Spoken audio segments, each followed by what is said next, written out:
So you're thinking about joining a fraternity or a sorority. Maybe you got a new job, or maybe even you want to enlist as a police cadet or go into the military. And I'm sure with all those opportunities, there's plenty of opportunities to play beer pong, throw keggers. Maybe even you'll meet the love of your life. But as the new kid on the block, it's not so easy. Sometimes you gotta get put through tests. And today, we're gonna talk about that. Because today, it's hazing time, baby.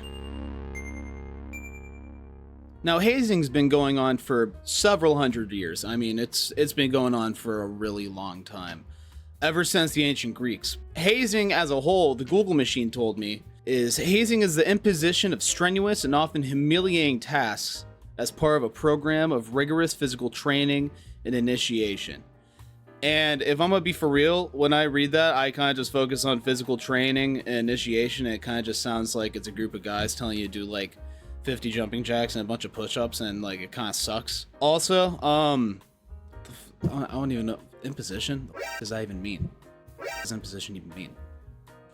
When I read this definition, when I really look at it, it kind of just sounds like you're getting pushed really hard at the gym and everyone's kind of just making fun of you at the same time while that happens, if that makes sense.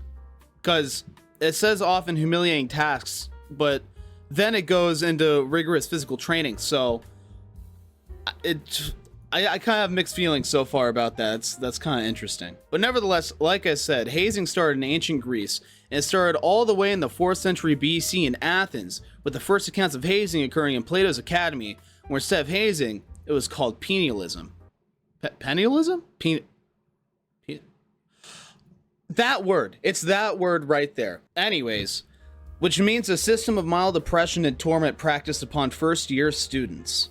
Ever since, hazing has become a relatively regular practice in some groups. I mean, I think we can all probably agree that we've all been hazed or have hazed at some point, because I think it's just a social construct at this point, especially with younger people, because it's kind of a power dynamic. Like in high school sports, like I'd have to set up the field and tear down the field as a freshman, but that's because the people before me also had to do the same thing. And also the people telling me to do that were a lot bigger and scarier, because I'd be like 14 and they'd be like 16 with like little wispy mustaches and stuff. So that scared me a little bit. Even though hazing originated in Plato's Academy, he criticized the practice, saying that they are practical jokes played by unruly young men that injured the hazed and citizens who got in the way. That's a point. It's got a point. I can see a group of frat guys being like, pledges, dudes, you guys go off, strip down to your underwear, you run down the street, me and the boys, we're gonna be shooting firecrackers at you guys. And there's like some old lady walking her dog down the street. She's like, oh, what a beautiful night. She looks up. Oh, starts shooting firecrackers at them. The one that a stray firecracker shoots at the old lady.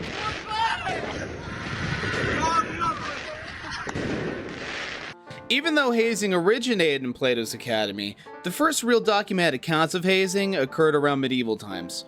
Let's fast forward to 1684, where university hazing really started to take off. One example is the first Harvard student to ever be expelled for hazing. He was expelled because he kept hitting students and having them perform acts of servitude. So he was just a blatant, he's just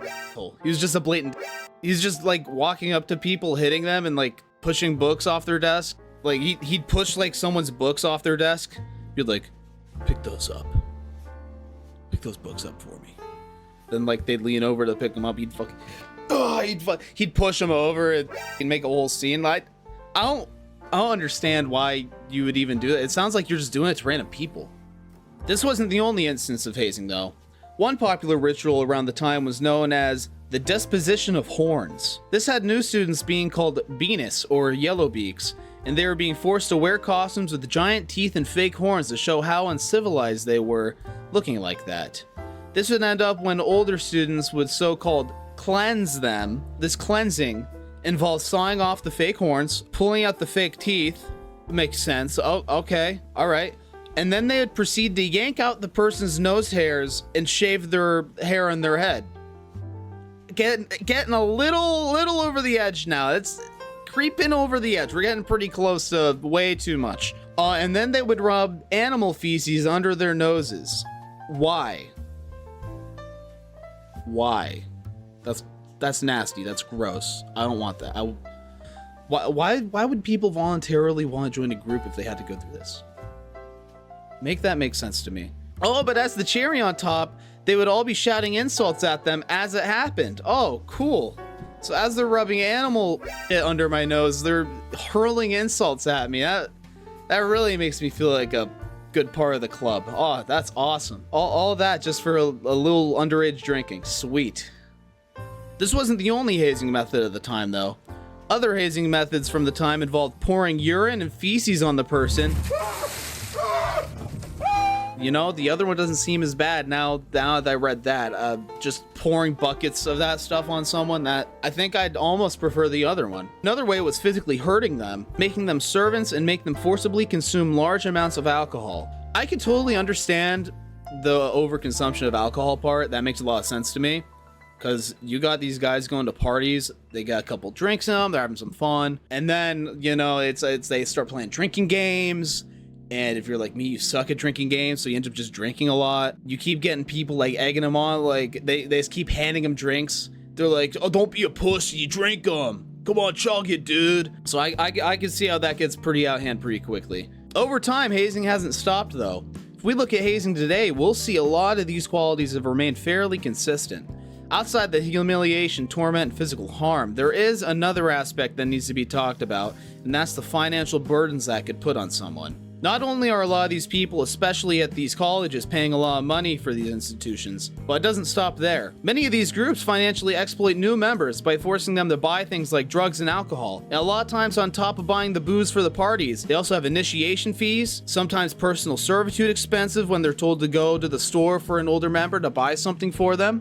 And on top of that, a lot of times they're told to buy clothing for themselves for certain events. I know some people personally. I had a person that was in my suite in college who joined a frat, and I do distinctly remember him having to like go out at some point and buy a suit. I'm poor enough in college. I don't want to drop a couple $100 on a, you know, full 3-piece suit. Also, the buying stuff for people, like going to the store for an older member and buying something for them, I can see how that's an abuse of power, especially if the person you're sending out has to use their own money. It's like, oh, well, he's my brother. I got it. But then it hits a point where it's like, oh yeah, he's sending me out like 3-4 times a week. Him and the boys are just flying through these cases of beer. It's kind of crazy. Having the people buy the booze for the parties, that's a lot of money. That alcohol isn't cheap. Especially in college or something, you don't have a lot of money as it is most of the time. Well, I guess some of these frats, like some kid from Bama's probably like his rich parents got him covered. I mean, he's loaded, so I mean. So far we focus mainly on colleges, but the hazing doesn't stop there. Hazing goes far beyond that. For some example, other groups that haze are athletic teams, the military, some workplaces, and even the local law enforcement and rescue services. One example is within law enforcement, they'll call a new recruit names like kid or rookie. I wouldn't like getting called kid.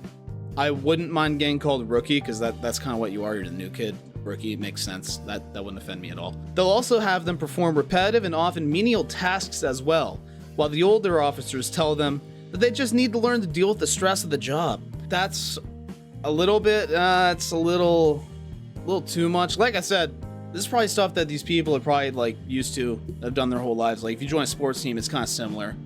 Like you're just getting the shit work where you're just doing the stupid stuff, and it's like, I'm the new guy, I guess I gotta. It makes sense. But there's definitely a limit and a point where that's way too much. There was an incident in 2024 by the LAPD where they required officers to shave their heads, wear long-sleeve uniforms in hot weather, and they were forced to not speak unless spoken to. While this department was regarded as one of the best-trained departments in the country, this event tainted its reputation for a long time. I said it tainted it for a long time. This happened in 2024. Its reputation is definitely still tainted. Especially, LA is not a cold place. You're having them wear long-sleeve uniforms in LA? I live up north. I die. I can barely withstand the summer. It gets like 80. I can't imagine being out there with like 90, 100 degrees with long sleeves on.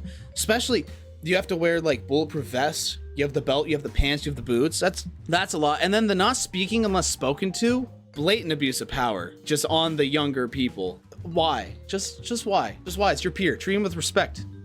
Now, sometimes hazing seems like it's harmless fun. Unfortunately, that isn't always the case for some people. There have been a total of 334 people that have lost their life due to hazing, with 123 of those happening ever since the year 2000. The first example of a hazing death occurred in 1783.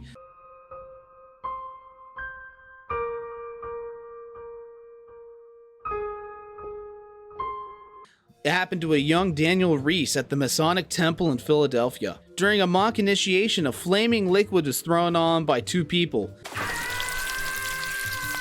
He died a few days after the incident, causing the two people to be found guilty of manslaughter, and with Benjamin Franklin, a member of the group, appearing as a witness for the prosecution. What were they doing? What were they doing? Yo, let's turn bro into a candle. Throw the match right on him. Another example of this was in September of 2017 at Louisiana State. An 18-year-old named Max Groover was taking part in a hazing ritual that was a drinking game they called Bible study. He died in the same day, having a blood alcohol level of 0.495, which is the equivalent of taking 24 shots. Holy... I took 10 shots in like 15 minutes once. Nah, man. Also, Bible study? What are you doing calling the game Bible study? What does that even entail? I got so many questions. It's kind of insane. It's insane how many questions I have. So, I think reflecting back on this, joining a group's fun, hanging out with the boys, starting a new job, join the military, the police force, there's definitely pros to all of those. There's definitely pros. But it's important to know when there is some bad going down. So, be aware, be safe. Don't let this happen to you. It can turn dark pretty quick. So, how about you stay away from that? Well, either way, thank you for watching. If you wanna, that's cool.